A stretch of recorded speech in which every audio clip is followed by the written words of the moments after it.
In Japan, there were 7 young students considered the absolute best of their generation. Even though they were still in high school, they were known as true prodigies. The first was a girl named Ringo, recognized as the smartest person in the world. The second was Aoi, the strongest swordswoman alive, capable of deflecting bullets with her blade. The third was Kane, the most skilled doctor in the world, able to save a patient even after being hit by 20 bullets. The fourth was Masato, a demon of business and investment, responsible for half of the world's biggest deals and known as the strongest businessman. The fifth was the dwarf magician Tsukasa, the greatest magician alive. The sixth was Shinobu, the heir to the strongest ninja family and the most skilled spy. Although she worked as a journalist, the final member was Gami, a political genius who had even been nominated for the Prime Minister's Council despite still being a high school student. Fate brought these 7 together on the same airplane. However, disaster struck when the plane suddenly began shaking violently before crashing to the ground. What followed would change their lives forever. Gami woke up in complete shock, confused by the strange place he had found himself in. He immediately asked the girl in front of him about the other 6, and she assured him that they were all nearby and unharmed. Relieved, he introduced himself to her. She then introduced herself as Lyrule and explained that she lived in this place. Suddenly, another girl named Winona appeared. Gami was startled by her appearance because of her cat-like ears and tail,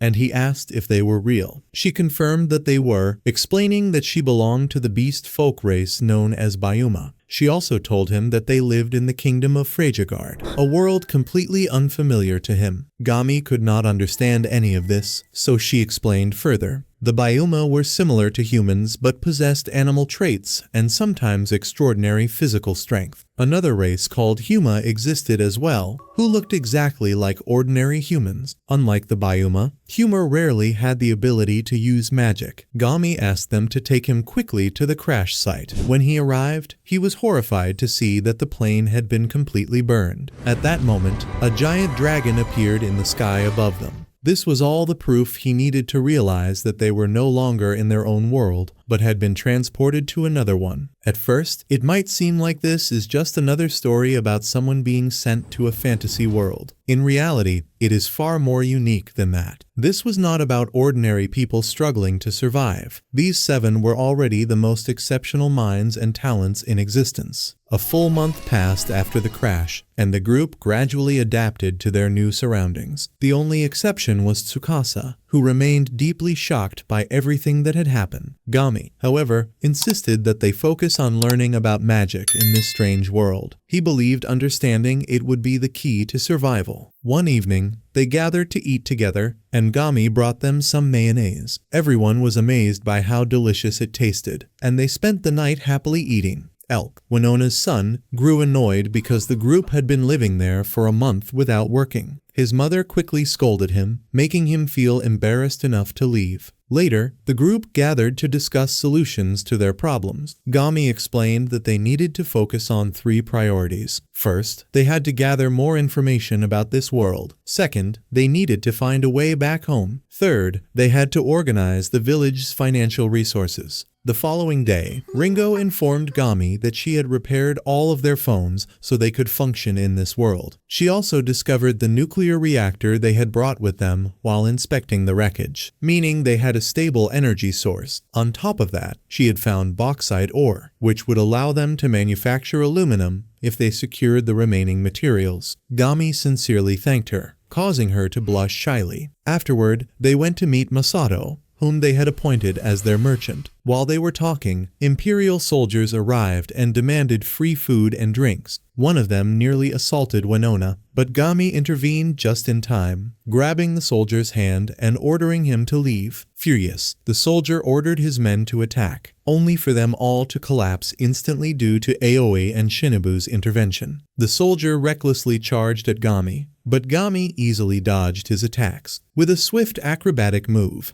he slammed the soldier to the ground. The rest of the soldiers fled in fear. Masato warned Gami that this incident could lead to trouble if their commander learned about it, but Gami calmly assured him that he was ready for anything. At the same time, Tsukasa appeared before the fleeing soldiers while floating in midair. They were instantly terrified. Since flight was considered high-level magic, Tsukasa threatened them while performing tricks that looked like real spells. Convinced of his overwhelming power, they apologized and swore never to approach the area again before running away. Later, Gami gathered everyone once more. He reminded them that they were now the strongest people in this world, not only in terms of power, but also intelligence and understanding. He told them that it was time to decide their next move. The group understood that their actions would shape the future of this world. After everything that had happened, each of them devoted themselves to a new role. Masato went with Elk to buy and sell resources, but when they arrived at the trading agency,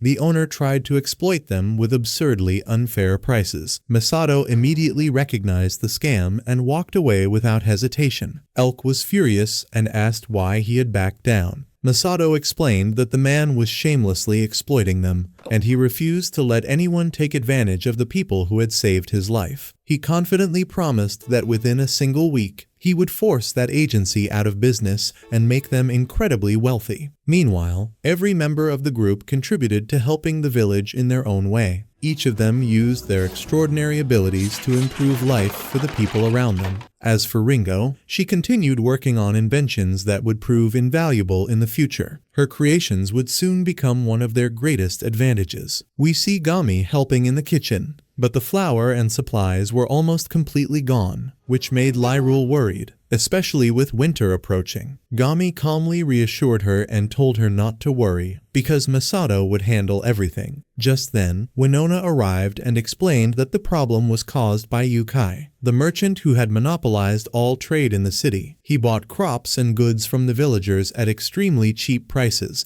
because he was the only trader in the market, leaving the poor farmers with no other choice. Gami listened to her explanation and smiled, saying this would be the perfect challenge for Masato. He was certain that the merchant genius could handle it without difficulty. We then shift to Masato, who had already managed to obtain a license to establish his new trading company, Elm. Elk was shocked and asked how he had done it. And at that moment Shinobu appeared to explain that it was all thanks to information gathering. It was impossible for an entire city to have only one merchant unless something suspicious was happening behind the scenes. After investigating, they discovered that the mayor was receiving huge payments from Yukai. Masato confronted him directly and threatened to expose everything, forcing the mayor to approve the company license. Elk was amazed and eagerly asked when they would start selling goods. Masato smacked him lightly and told him not to be foolish, then promised to teach him how money was truly made. At that moment, a homeless girl overheard their conversation and approached them. She introduced herself as Rue and said she wanted to learn how to earn money as well, because she was tired of depending on others and wanted to stand on her own. Masato thought for a moment before deciding to accept her into the team. She was overjoyed and thanked him repeatedly. The group then took her to buy proper clothes. Afterward, Masato gathered the farmers, fishermen, and local sellers and introduced them to Elm. He explained that they could sell any of their products through his company, and in return Elm would only take 10% of the profits. He gave them an example to make his point clear. If they sold a carpet to Yukai, he would buy it for only 150 coins, even though it's sold in the market for 450 through Elm. However, the carpet would be sold for 400 coins, slightly below market price, with only a small commission taken. If the sellers helped provide storage and prepare the sales area, the commission would be reduced even further. This meant the owner of the carpet would return home with 350 coins instead of just 150. To prove his honesty, Masato showed them the official contract. Everyone was impressed by the idea and rushed to join as quickly as possible. Many even promised to spread the word to nearby villages. Masato agreed and allowed the traders to leave. Elk was still worried and unsure if this plan would work, but Masato simply told him to watch carefully and see the results for himself. The day then came to an end. The next morning, they arrived at the shops and were stunned to find them completely filled with goods without spending a single coin.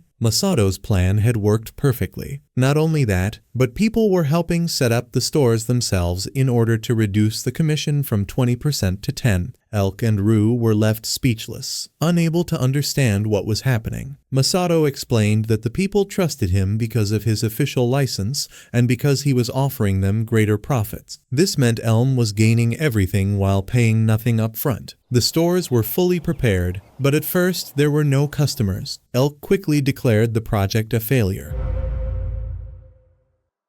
Then, within moments, people noticed the shop, attracted by its low prices and convenient location near their homes. Before long, the store was overflowing with customers, and every single product sold out. Masato made enormous profits from the sales. He immediately contacted Shinobu and told her he would be sending aid back to the village. She agreed, and the following day the supplies arrived, including salt, pepper, sugar, and even fruit. The poor villagers were overjoyed, as they had eaten nothing but potatoes for months. Shinobu later told Gami that the week was almost over. Confused, he asked what week she meant, and she reminded him that Masato had promised to crush Yukai's company within 7 days. Gami simply smiled and said that if Masato had declared it, then it would absolutely happen. Meanwhile, Yukai heard news of Elm but dismissed it as insignificant. He arrogantly assumed that a small company run by farmers would collapse on its own. However, the next day Masato's stores were thriving, selling goods at incredible speed, and they had even begun selling mayonnaise. Every jar sold out almost instantly. At that moment, an elegant-looking man appeared and asked for a jar of mayonnaise. He introduced himself as Klaus, also known as the Trade Serpent. Masato handed him the mayonnaise and told him that he had been expecting him. They sat down together, and Masato explained that he knew all about him. The owner of the largest trading fleet who handled imports and exports across borders. Klaus replied that he too had heard rumors of Elm, the company that had rapidly taken over the market. After talking for some time, the two struck a business deal. Days passed. Elm's sales increased dramatically, profits doubled, and Klaus began importing products for them. Everything was moving strongly in Masato's favor. When all this news finally reached Yukai, he panicked and decided to personally enter the market the next day. He planned to open a store right beside Elm and crush them through direct competition. At the same time, Shinobu informed Masato of Yukai's plan, but he remained completely calm,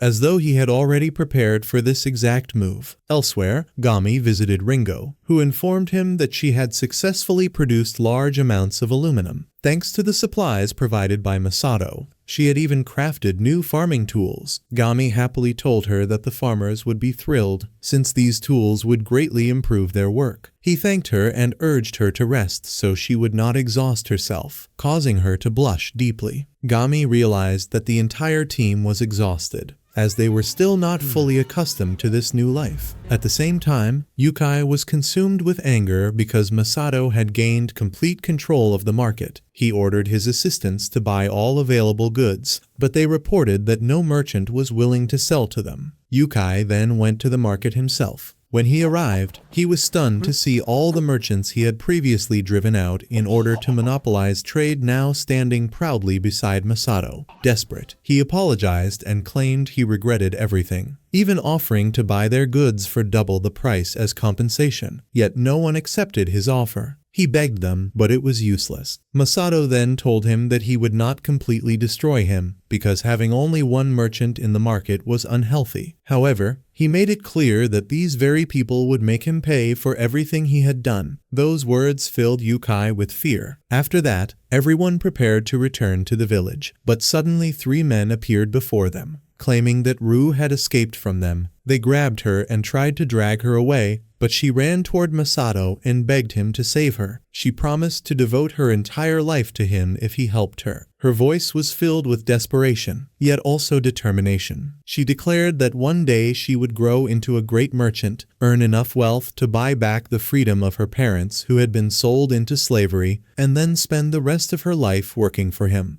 Masato thought carefully for a moment before finally agreeing. Without hesitation, he threw a bag of money at the men. Inside was an amount worth 100 times the price of an ordinary slave, which was everything Masato had earned. Rue burst into tears, and Masato comforted her gently. The next day, Shinobu spoke with Gami and informed him of everything that had happened. She then shared new information she had gathered, explaining that magic in this world was divided into 4 categories: fire, wind, water, and earth. However, the number of magic users was extremely small. This made the search for knowledge far more difficult than they had expected. Gami immediately asked if she had discovered anything about magic capable of traveling between worlds. Shinobu replied that there was still no news, especially since magic itself was so rare in this world that finding someone with useful knowledge was almost impossible. She then added one confirmed piece of information. There had once been an organization called the 7 Luminaries that supported 7 heroes from another world. The Empire had completely destroyed it. Not only that, but the Empire systematically crushed any other group that tried to rise. Their goal was to remain the absolute dominant force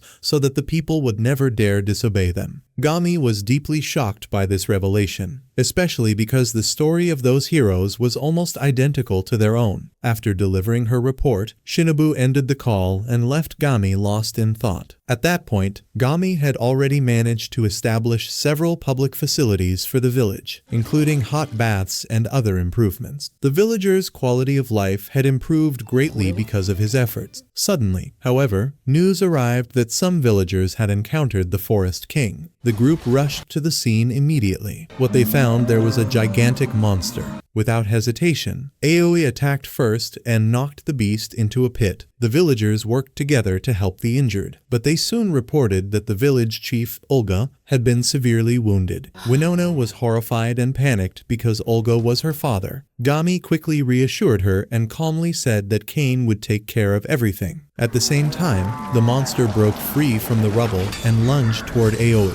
She blocked its attack at the last possible moment. The beast launched repeated strikes, forcing her to dodge with great difficulty. Then, with one decisive slash, she severed its head completely. The monster died instantly. Meanwhile, Kane began examining Olga's injuries. He had 5 broken ribs, severe tears in his stomach and colon, had lost consciousness from heavy blood loss, and had suffered cardiac arrest 3 minutes earlier. In short, nearly every part of his body was critically damaged. Yet the shocking part was that Kane calmly declared his condition was not serious. No one could understand what she meant, but this was Kane, the greatest doctor in the world. She immediately began surgery, repairing each damaged part of his body with incredible precision. When his breathing stopped completely, she performed resuscitation. Moments later, he began breathing again. She closed the wound and announced that everything was finished, adding that he would wake up within 2 or 3 days. Winona was overwhelmed with relief and joy. Kane casually remarked that it had been an easy task. Aoi also commented that she had barely even warmed up during the battle. Both of them were truly extraordinary, their abilities far beyond anything the villagers had ever seen. Elsewhere, 4 of the young villagers were waiting for the heroes to return. Suddenly, Imperial soldiers arrived. Their commander shouted at them to kneel before the captain of the Royal Guard Knights. Everyone obeyed, but to their shock, the captain, named Inzaghi, ordered them seized and dragged inside the house. He accused them of committing a terrible crime, touching gold. Masato could not understand what was happening. Inzaghi coldly explained that trash from the common class had no right to touch gold. It was disgusting class discrimination. He continued by declaring that the words of nobles were worth more than the lives of the poor, and that the king himself had ordered them to be burned alive. The scene then shifts to Gami, who arrived with the others only to find the house engulfed in flames. The villagers desperately searched for Masato and the others, but could not find them.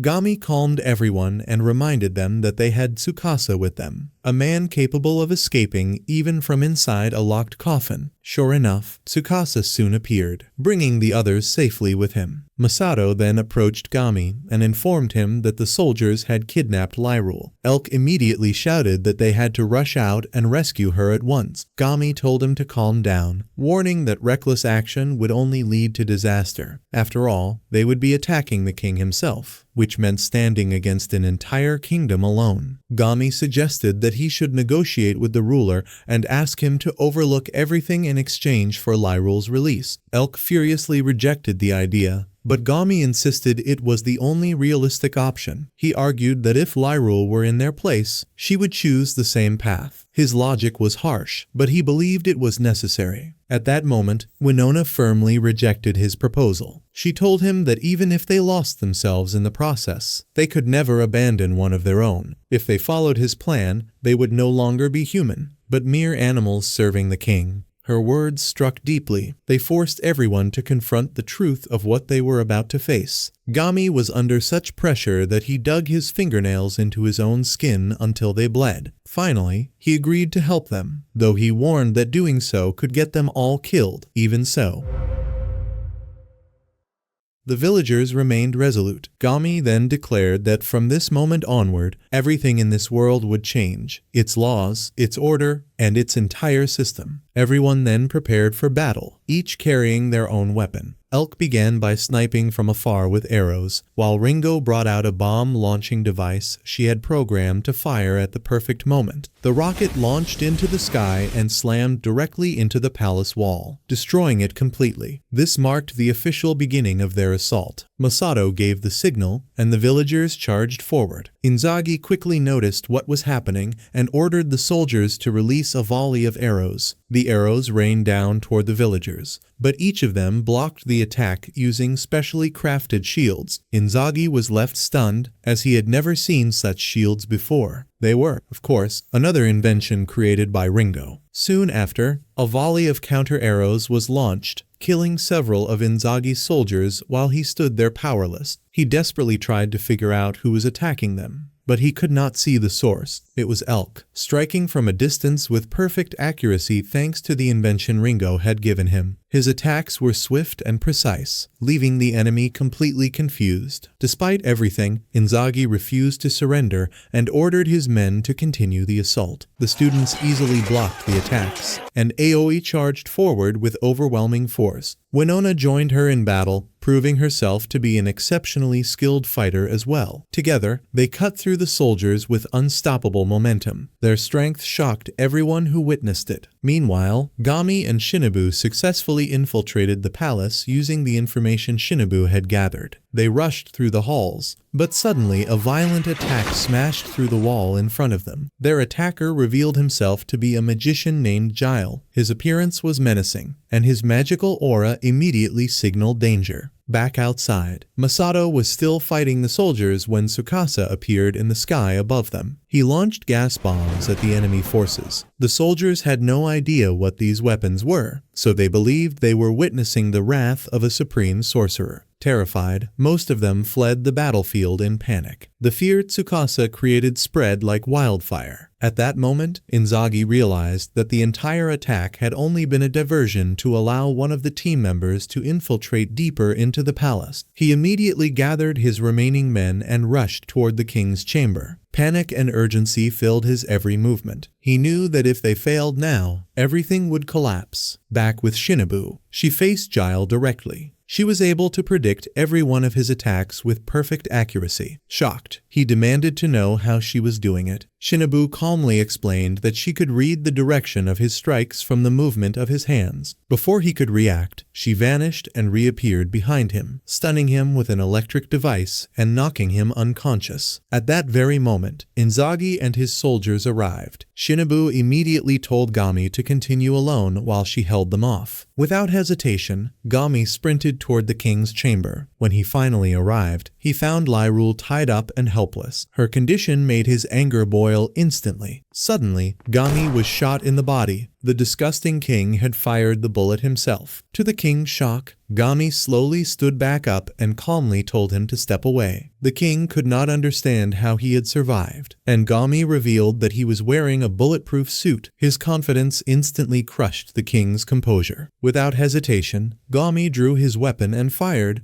knocking the knife out of the king's hand. Terrified, the king dropped to his knees and began apologizing desperately. Gami then fired another shot directly at the center of his forehead. To everyone's surprise, it was only a plastic bullet. It was enough to make the king collapse in fear. Gami quickly untied Lyrule and tried to wake her. Suddenly, he heard a mysterious voice echoing through the room. The voice warned him that the nation was in grave danger and that a demonic dragon would soon attempt to destroy it. It then declared that it would entrust everything to the 7 heroes. The message disappeared as suddenly as it had come. Gami was stunned and tried to call out to whoever had spoken, but there was no response. Moments later, Lyrule woke up in tears, trembling with fear. She admitted how terrified she had been. Gami embraced her gently and reassured her that he was there now. His calm words finally brought her comfort. The following day, the group prepared a carriage equipped with loudspeakers and publicly announced the founding of the 7 luminaries under the rule of Tsukasa. To make the announcement more convincing, Tsukasa performed several magical tricks. The crowd was amazed and quickly began believing in their power. The performance was exactly what Gami had planned. They also used the event as a business opportunity by selling mayonnaise there as well. This was part of Gami's strategy. He had deliberately chosen the name 7 Luminaries in hopes that anyone who knew about the original organization would seek them out and reveal useful information.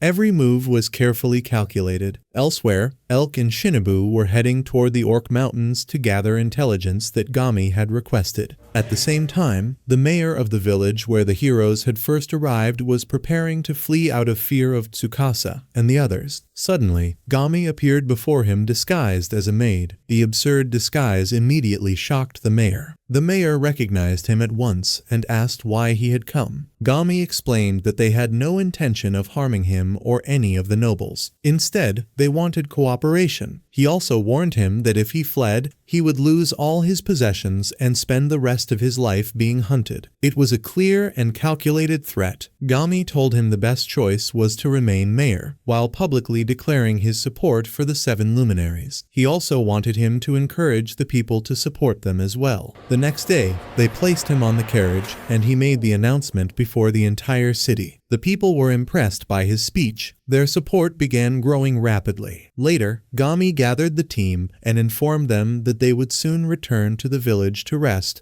because they had all been working beyond their limits. Kane, however, said she was not tired at all. Instead, she wanted to establish a facility for producing medicine and requested workers and funding. Her determination impressed everyone. Gami immediately agreed and promised to provide everything she needed. He ordered Masato to secure the money and asked Aoi to continue protecting Tsukasa. He then told Ringo that they would need far more energy in the next phase. She shyly replied that she would prepare a thermal power generation station as soon as possible. As always, her face turned bright red whenever she spoke to him. The final thing Gami wanted was to recruit someone capable of commanding their forces. He went to meet the man he had chosen, Barn. Gami explained that he had heard countless stories about Barn's courage and wisdom, and that his friends trusted him completely. For that reason, he wanted him to join the 7 luminaries as the commander of their knights. Barn thanked him for the praise but politely refused. He explained that he had already abandoned that life because of what it had become. Once news of their rebellion reached the Empire, they would all be exterminated. He also revealed that there was someone he wanted to protect and could not risk losing. His voice carried the weight of painful experience. When Gami returned, Masato asked what had happened. Gami admitted that Barn had refused but declared that he would not give up and would try again the next day. True to his word, he returned the following morning and repeated his request. This time, Barn's daughter, Iri, arrived as well. Barn then revealed the true reason for his refusal. Since his wife had died, he wanted nothing more than to remain by his daughter's side and live peacefully with her. If he joined them, he might die in battle and leave her alone in the world. He had once worked as a knight for her sake, but if being a knight meant losing the chance to stay with her, then the title meant nothing. Gami told him that he was making the very mistake he was trying to avoid. He had drifted away from the true meaning of knighthood. A real knight fights to protect the people he loves. Gami then explained that they were not like the corrupt rulers of the past. Their goal was to create a democratic nation where everyone would live as equals, with no distinction between rich and poor or ruler and citizen. After hearing those words, Barn finally accepted. He swore his loyalty to the 7 luminaries. His decision marked a major turning point for their growing movement. They had gained the leader they desperately needed. Meanwhile, Shinobu arrived in the mountains and entered a tavern to gather information from nearby soldiers. One of them told her about a commander named Gustav, the strongest military leader in both physical power and magical ability. During one battle, he had destroyed an entire army with his flames alone. The story left a deep impression on her. After gathering this information, Shinobu returned to Elk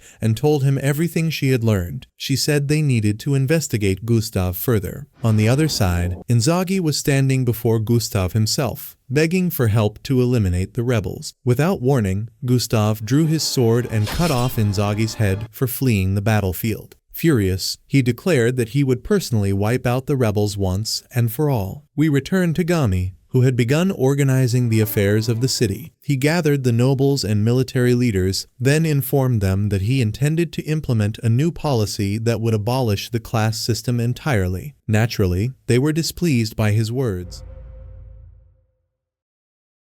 Yet they had no choice but to comply. His authority had already become too strong to challenge openly. Gami continued working in his office until he was completely exhausted by the endless responsibilities. Meanwhile, the villagers focused on restoring order and rebuilding the structures that had been destroyed during the conflict. Olga had also recovered significantly from his injuries. Little by little, life in the village began returning to normal. As for Rue, she had begun memorizing the multiplication table, which was her first step toward becoming a successful merchant. However, she struggled greatly to memorize it. Kane told her that she would have to push herself and work harder if she truly wished to master it. The path to success would not come easily. The following day, Masato and Ringo went to meet Gami in order to update him on the progress of the power plant. They informed him that the facility was nearly complete and that they had also started collecting coal to increase production. Gami sincerely thanked Ringo for everything she had accomplished. She was overjoyed by his praise and excitedly informed him that her next project would be producing devices for manufacturing weapons. Gami had already decided to equip a specific division of the army with pistols and firearms. Masato asked him why he did not simply establish a fully automated factory for production. Gami replied that if he did that, the people would never truly feel that they had struggled for their freedom. They needed to craft the weapons with their own hands and endure the hardship of making them, so they would later possess the determination to defend themselves. He then explained to Masato that their current focus would be creating an air defense system. This decision came after Shinobu had delivered urgent news. During the last battle, the Empire had used a spell known as Heaven's Flame, which had completely annihilated an entire area. The threat they faced was becoming more serious by the day. Suddenly, during their conversation, Lyrule arrived and asked Gami to have lunch with her.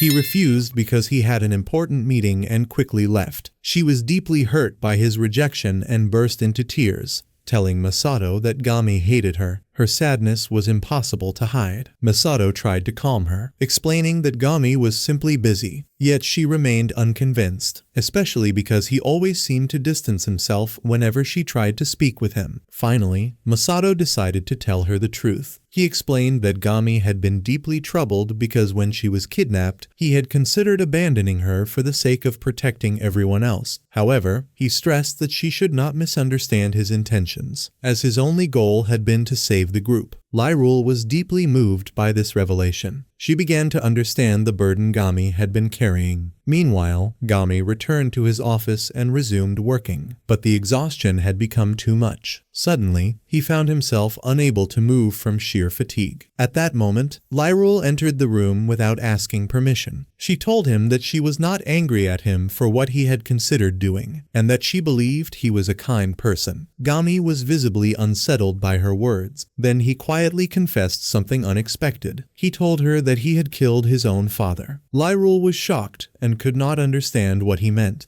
Gami explained that his father had been a politician and his greatest role model. Yet as he grew older, he discovered that his father had been exploiting both the people and politics for money. Faced with that truth, Gami had worked together with Shinobu and Masato to expose his crimes and report everything to the authorities. His father was arrested, put on trial, and ultimately sentenced to death. Ever since that day, Gami had carried immense sorrow because he believed he had caused the death of the person he once loved most. To make matters worse, his mother could never forgive him for what he had done. She treated him cruelly every day until his spirit was nearly broken. Lyrule could no longer hold back her tears. She approached him and gently told him that she forgave him and that he needed to forgive himself as well. because what he had done was the right thing. Gami smiled faintly and felt a strange sense of relief wash over him. He thanked her sincerely. Then he asked if he could rest his head on her lap. She agreed without hesitation. He thanked her again, admitting that he had desperately needed someone to talk to. Soon after, he drifted off to sleep. For the first time in a long while, he seemed at peace. Unfortunately, at that very moment, Ringo arrived to deliver a report. When she saw him resting on Lyrol's lap, she immediately became furious and stormed away. It was painfully obvious that jealousy had taken hold of her. Thus, the day came to an awkward end. The following day, Ru took her multiplication test and finally succeeded. This was all thanks to Tsukasa's clever advice. He had told her to think of multiplication as money.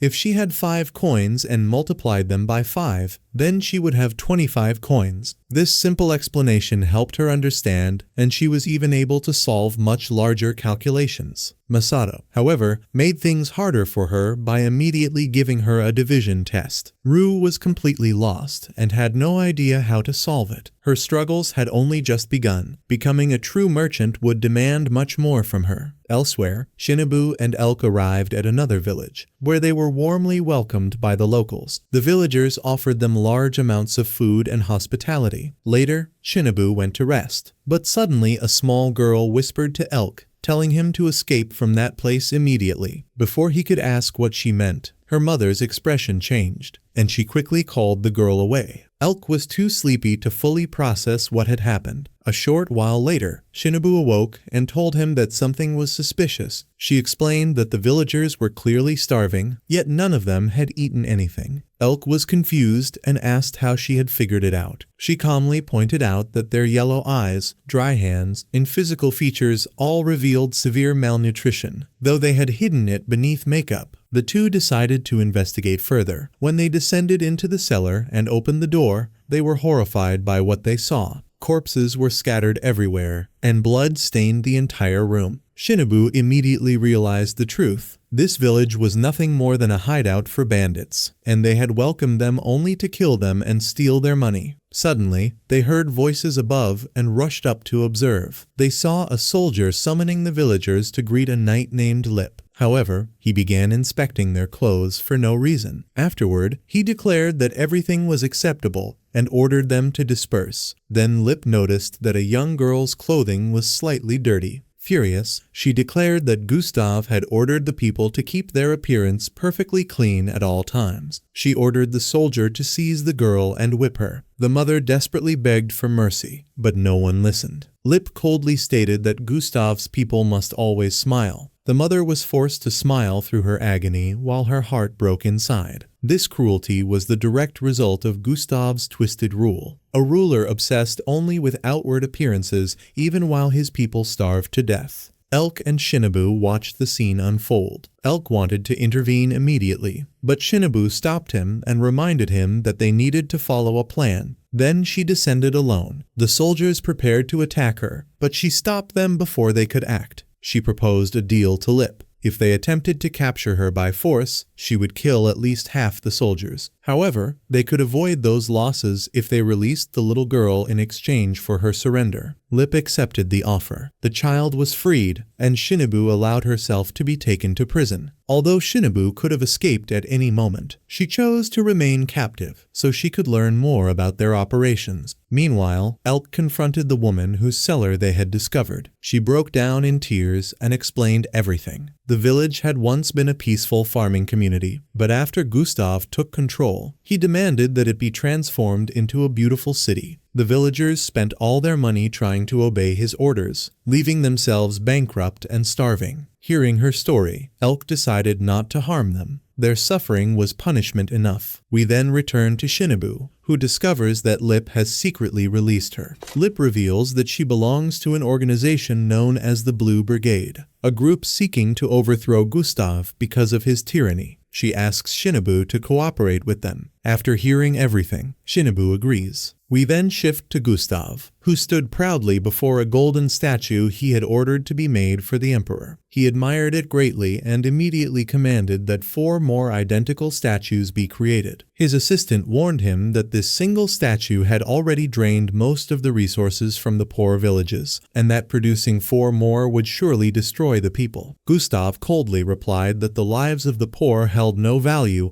and that their only purpose was to serve the nobility. Afterward, he asked whether the city of Mend had been reclaimed from the 7 luminaries. His assistant informed him that the soldiers would march once winter had ended. Enraged by the delay, Gustav stormed into his secret chamber and retrieved the Spear of Heaven's Flame. He then climbed to the highest tower and hurled it toward Mend, the city where our heroes were gathered. On the other side, Lyrule was standing quietly when she suddenly heard the mysterious voice once more. It warned her of an approaching danger. At the same time, Ringo informed Gami that a flaming spear had been launched from Gustav's territory, and its trajectory indicated that it would strike directly in the center of the city. The urgency of the situation was immediately clear.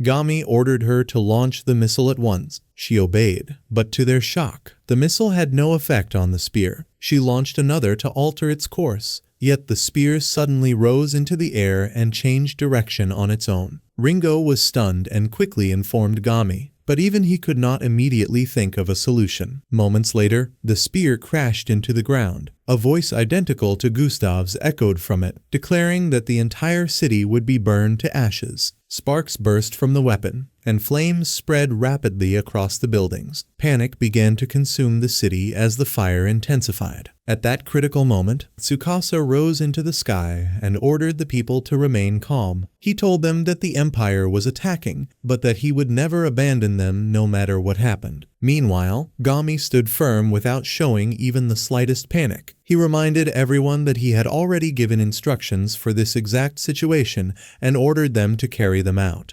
assuring them that every detail had been prepared in advance. The leaders immediately followed his commands. The mayor was ordered to retrieve blankets from the warehouses and secure all important documents, while Gami himself focused on preparing the shelters where the people would take refuge. His preparations revealed just how far ahead he had been planning. Elsewhere, several nobles were desperately fleeing the flames when a burning wooden beam nearly fell and crushed them. Barn arrived at the last possible moment and cut it apart. The nobles were astonished because Barn was one of the 7 luminaries and should have had no reason to save them. He calmly explained that the 7 luminaries sought equality for all people, nothing more. Meanwhile, Gami had gathered the citizens in the rear sections of the city. He had planned this in advance by increasing the spaces between buildings to minimize damage from fire. Yet Gustav's voice suddenly echoed once more, declaring that this trick would not save them. Fiery spirits emerged from the spear and began setting people ablaze. Gami immediately ordered the wounded and civilians to be moved to the gardens at the city's edge. At that moment, Lyrule arrived and reported that the mysterious voice had told her the only way to defeat Gustav's spear was to destroy its core. Gami instantly decided to act on this information, and Lyrule was overjoyed that she could finally contribute. Ringo then arrived, and Gami explained that they would fire a missile directly at the spear. However, she pointed out that this was nearly impossible, as the flames were everywhere and the tracking system could no longer identify the target. The odds of success seemed impossibly low. At that moment, Aoi stepped forward and declared that she would accompany the missile herself. She would run alongside it and manually guide its path. Gami was deeply worried for her safety, but she reassured him that she would never attempt anything beyond her limits. Her confidence left no room for doubt. Ringo launched the missile, and Aoi sprinted beside it at unbelievable speed, astonishing everyone who witnessed it. Suddenly, fiery spirits appeared in her path. She kicked the missile to alter its course, redirected it back toward its target, then used her own force to launch it upward. Ringo temporarily cut the propulsion before reigniting it the moment Aoi guided it back toward the spear. Gustav's fiery spirit appeared and unleashed relentless attacks on Aoi, but she dodged every single strike. She maneuvered flawlessly through the burning streets, closing the distance to the spear. At the decisive moment, she leaped from atop the missile and sliced through the flames with her sword, allowing the missile to collide directly with the spear and destroy it completely. With that, the heroes emerged victorious from the brutal battle. The flames consuming the city gradually died out. Yet on the other side, Gustav was consumed with rage. Having lost both his arms and suffered his first defeat, he forged new arms from living fire. His fury only deepened. Meanwhile, Lyrule was happy because after being freed, she had suddenly gained the ability to hear the voices of spirits. Gami was astonished by this revelation, and she explained that the voices had begun speaking to her only that day. He thanked her for what she had done, but she sadly believed that the war had begun because of her. Gami gently corrected her, explaining that war had been inevitable because of the corruption of the system itself. What mattered now was ensuring that the sacrifices already made would not be in vain. They had to reduce further losses and work toward true peace in the end. His words deeply comforted her. Encouraged, Lyrule asked him to teach her magic so she could help them and perhaps even discover a way to return them to their original world. Gami agreed to her request without hesitation. It was the beginning of a new path for her. The following day, the people thanked Tsukasa for his actions. Gami contacted Shinobu and informed her of everything that had happened. She was shocked and upset that she had not uncovered any prior warning, though the reason was simple. Gustav had acted entirely on his own without consulting anyone. Gami reassured her, though he warned that if another attack like that occurred, the city could be completely destroyed. Shinobu responded that such a repeat was unlikely, as preparing the Spear of Heaven's flame required immense time and terrible sacrifices. This brought them some relief. She then updated him on her own situation, and Gami instructed her to continue cooperating with the Blue Brigade in order to gather more intelligence. Soon after, Masato arrived and discussed the current state of affairs with Gami. Their planning continued without pause. Suddenly, Barn arrived with 50 soldiers fully armed with firearms. They were completely prepared for battle. Their readiness signaled that the city was finally becoming a true military force.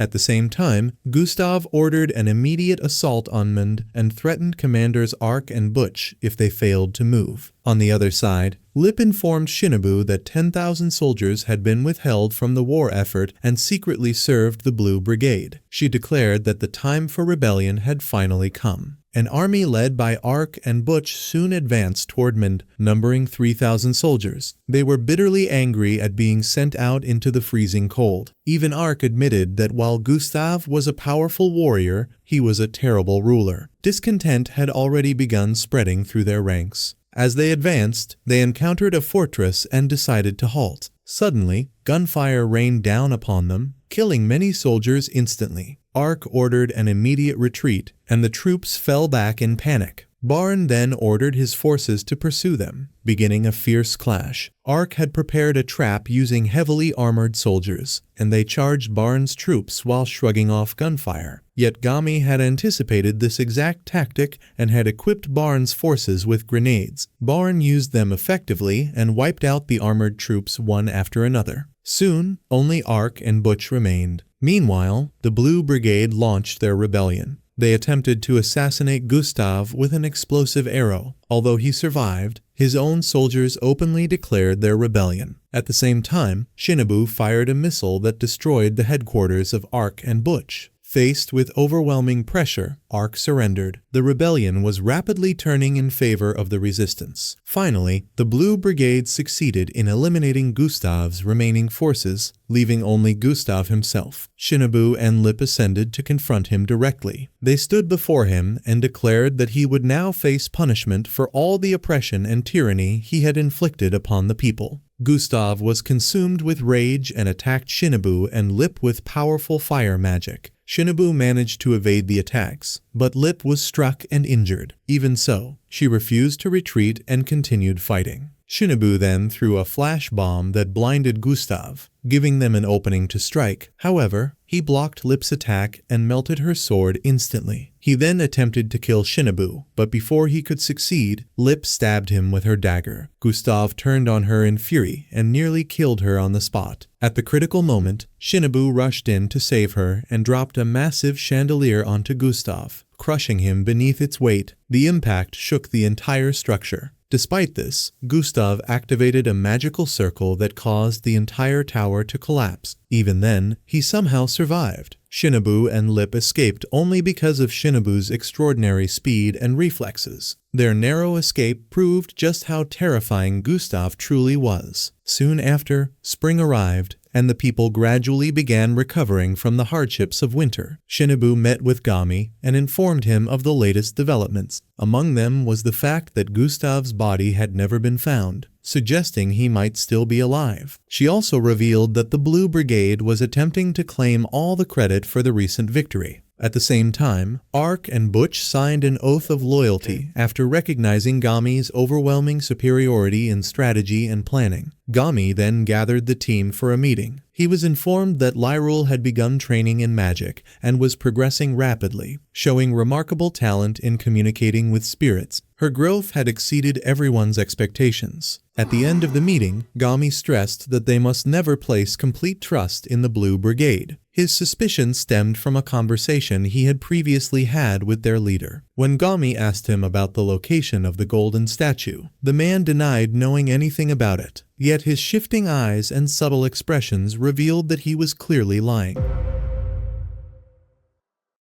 From this, Gami concluded that the organization might be authoritarian as well, and that its leader, Conrad, was likely motivated by greed rather than justice. He chose not to expose him immediately because public opinion was strongly in favor of the Blue Brigade at that time. The people would not easily believe him. Their strategy had to be patient and precise. They first needed to draw the people toward the 7 luminaries. Only when the right moment arrived would they reveal Conrad's betrayal to the public. Until then, Gami intended to let him continue profiting and stealing, allowing his own corruption to build the evidence needed to destroy him later. It was a calculated political move. Gami was about to explain their next strategy when Kane interrupted him. She ordered both him and Ringo to rest for at least 5 days. She explained that if they continued pushing themselves this hard, Ringo would likely develop severe throat inflammation, and Gami himself might collapse within a week due to bronchial damage. Recognizing the seriousness of her diagnosis, Gami agreed. He then asked Ringo to accompany him on a tour around the city the following day.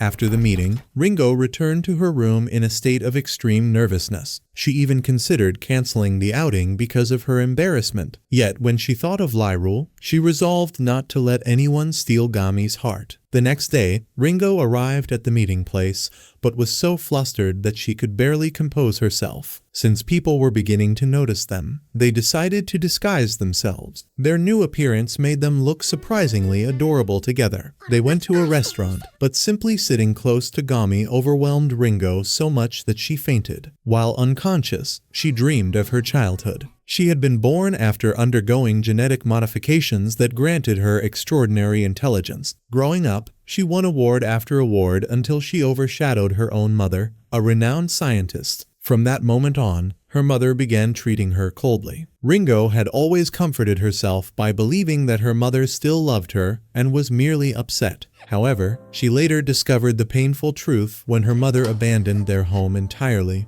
Left alone, she grew up in isolation until entering high school, where she met Gami. He recognized immediately that she was the world's greatest young inventor. Every day, he would bring her broken objects and ask her to repair them, and she always agreed. One day, however, she apologized because she was too busy preparing new inventions. Gami quietly accepted and left. Later, she saw him taking the repaired objects to local shops and telling the owners that these items had been thought impossible to fix. Yet an inventor named Ringo had restored them effortlessly. In that moment, she realized that he had been promoting her talent all along. The discovery filled her with happiness. Ringo awoke in the present to find Gami sitting beside her. This made her even happier. She shyly asked if they could take a photograph together, and he agreed. Though their outing had not been filled with dramatic events, it became one of the happiest days of her life. The following day, Shinobu contacted Gami and informed him that she was observing Conrad's main base, Uranus Castle. She also reported that he was attempting to restore his relationship with the Emperor. Most importantly, she had discovered the location of the golden statue. Gami told her to be careful before ending the call. Soon after, a group of people suffering from severe colds arrived, but the antibiotics had run out. The doctors were powerless to help them. One desperate mother begged for someone to save her daughter, while Tsukasa stood helplessly nearby. The atmosphere was filled with despair. At that moment, 3 men arrived and mocked the 7 luminaries for their weak treatment methods. One of them was revealed to be the former leader of the medical guild. He displayed medicine and cruelly exploited the desperate mother, declaring that if she wanted her daughter saved, Tsukasa himself would have to beg for it. Kane arrived just then, and Tsukasa boldly claimed that as one of the wise sages, he had granted her healing power. The man challenged Kane, declaring that if she failed to cure the people, she must return the guild to him so he could take over once more. Kane accepted his challenge without hesitation. After they left, she injected the little girl with a needle to ease her pain and instructed the mother to encourage her to keep fighting the illness. She then stepped outside and told the others that she would create the medicine herself immediately. Calling for Lyrule, she requested her help with magic, and Lyrule agreed at once. Lyrule heated coal until steam emerged, then continued heating it until a white substance appeared. By heating it further, they successfully produced benzene. Kane then mixed it with acid and ammonia water, and the two worked tirelessly throughout the entire night. Their efforts finally succeeded in producing the medicine. They rushed the medicine to the clinic and administered doses to every patient. Within only a few hours, the sick began regaining consciousness and recovering their strength. The sight filled everyone with hope. Once again, the brilliance of the 7 luminaries had saved countless lives. The following day, Conrad was seen standing before Nu, one of the Emperor's generals. Conrad was clearly nervous, but Nu reassured him and praised his actions, saying that overthrowing the traitor Gustav was worthy of recognition. He explained that although Gustav had once been a strong and loyal soldier, he had gone far beyond his limits. Nu then declared that the 7 luminaries had to be completely eliminated. At that moment, his assistant arrived, the Flame Knight, a warrior capable of using heaven's flame magic instantly. Nu informed Conrad that he would send his assistant to support the Blue Brigade, along with 10,000 soldiers, to wipe out the 7 luminaries once and for all. Conrad thanked him and swore to carry out the orders without fail. Meanwhile, on the other side, Ringo had completed a project that Gami had personally requested from her. From the looks of it,